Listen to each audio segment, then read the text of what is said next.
Hello friends, welcome to roofs kitchen.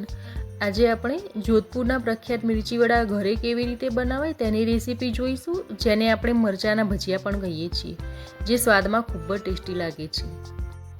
તો ચલો આજની રેસીપી જોઈ લઈએ. તો મરચાંના ભજીયા બનાવવા માટેનો મસાલો બનાવી લઈએ. મરચાંના ભજીયા બનાવવા માટે એક પેનમાં 2 ટેબલસ્પૂન ધાણા, 1 ટીસ્પૂન જીરું અને 1 ટીસ્પૂન વરિયાળી લેવાની છે. વરિયાળી, જીરું અને ધાણાને સ્લો ટુ મીડિયમ ફ્લેમ પર 3 થી 4 મિનિટ સુધી શેકી લઈશું. ધાણા, જીરું અને વરિયાળી શેકાઈ જાય એટલે નીચે ઉતારીને ઠંડુ થવા દઈશું. હવે તેને ખલમાં લઈને વાટી લઈશું. તમે મિક્સરમાં પણ ક્રશ કરી શકો છો. મેં અહીં ખલનો ઉપયોગ કર્યો છે. ખલમાં ક્રશ કરવાથી તેનો ટેસ્ટ ખૂબ જ સરસ આવે છે. આનો એકદમ ફાઇન પાવડર નથી કરવાનો, સહેજ કરકરો રાખવાનો છે. હવે આગળનું સ્ટેપ જોઈ લઈએ. હવે બટાકાનું સ્ટફિંગ બનાવવા માટે મેં મીડિયમ સાઇઝના 4 બટાકાને બાફી લીધા છે. બટાકા ઠંડા થાય એટલે તેને હાથથી કે ચમચીની મદદથી મેશ કરી લેવાના છે.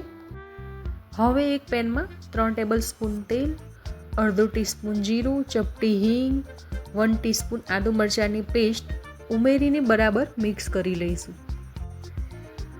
પછી તેમાં ધાણા જીરું, લાલ મરચું અને હળદર ઉમેરીશું અને બરાબર મિક્સ કરી લઈશું. મસાલા બરાબર સંતળાઈ જાય પછી જે વરિયાળી, જીરું અને ધાણાનો પાવડર બનાવ્યો હતો તે એડ કરવાનો છે અને ત્યારબાદ તેમાં બાફેલા બટાકા ઉમેરવાના છે. તેમાં સ્વાદ અનુસાર મીઠું ઉમેરીશું. પછી તેમાં 1 ટીસ્પૂન જેટલી ખાંડ અને થોડોક લીંબુનો રસ ઉમેરવાનો છે. ખાંડ ન નાખવી હોય તો તમે સ્કીપ કરી શકો છો, પણ જે આ જોધપુરી મિર્ચી વડા હોય છે તે થોડાક ગળ્યા અને ખટાશવાળા વધારે સારા લાગે છે. આ સ્ટફિંગને 4 થી 5 મિનિટ સુધી કૂક થઈ જાય પછી તેમાં થોડી કોથમીર એડ કરીશું અને તેને ગેસ પરથી નીચે ઉતારી દઈશું. સ્ટફિંગ ઠંડુ થાય પછી તેને એક પ્લેટમાં કાઢી લઈશું. સ્ટફિંગ રેડી છે.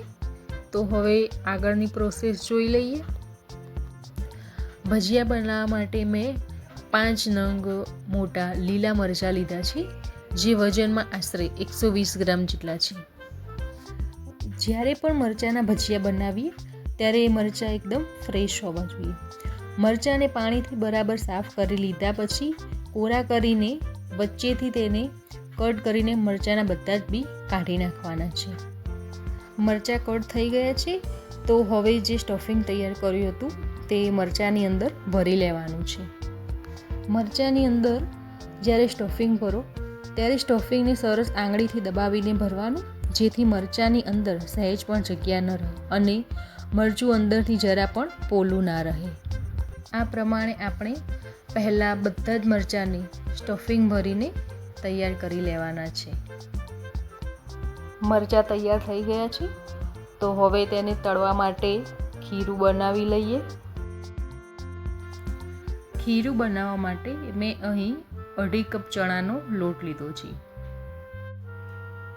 તેમાં ધાણા જીરું, મીઠું, હળદર અને લાલ મરચું ઉમેરીને બરાબર મિક્સ કરી લઈશું. બધું બરાબર મિક્સ થઈ જાય પછી તેમાં જરૂર મુજબ પાણી ઉમેરતા જઈને ખીરું તૈયાર કરીશું.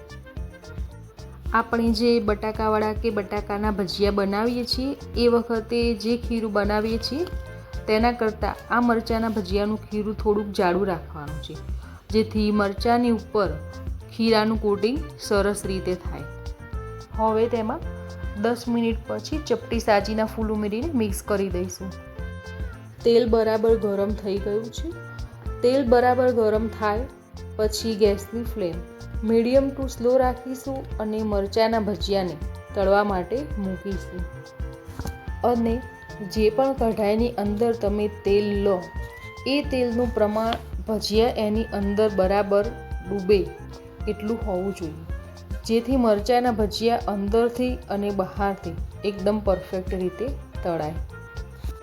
મરચાંના ડીટાનો ભાગ રહેવા દીધો છે, જેથી સરળતાથી મરચાંને ખીરાની અંદર ડીપ કરી શકાય. મરચાંના ભજીયા એક સાઈડથી ફ્રાય થઈ જાય પછી ઝારાની મદદથી ફેરવીને 2 થી 3 મિનિટ સુધી સ્લો ટુ મીડિયમ ફ્લેમ પર તળી લઈશું. ફ્રેન્ડ્સ, તો વરસાદની મોસમમાં ખાવાની મજા પડી જાય તેવા તૈયાર છે સરસ મજાના આપણા મરચાંના ભજીયા. ફ્રેન્ડ્સ, આજની રેસીપી કેવી લાગી તે ચોક્કસથી કમેન્ટ કરીને જણાવજો અને જો રેસીપી પસંદ આવી છે તો મારી ચેનલને જરૂરથી સબસ્ક્રાઈબ કરજો.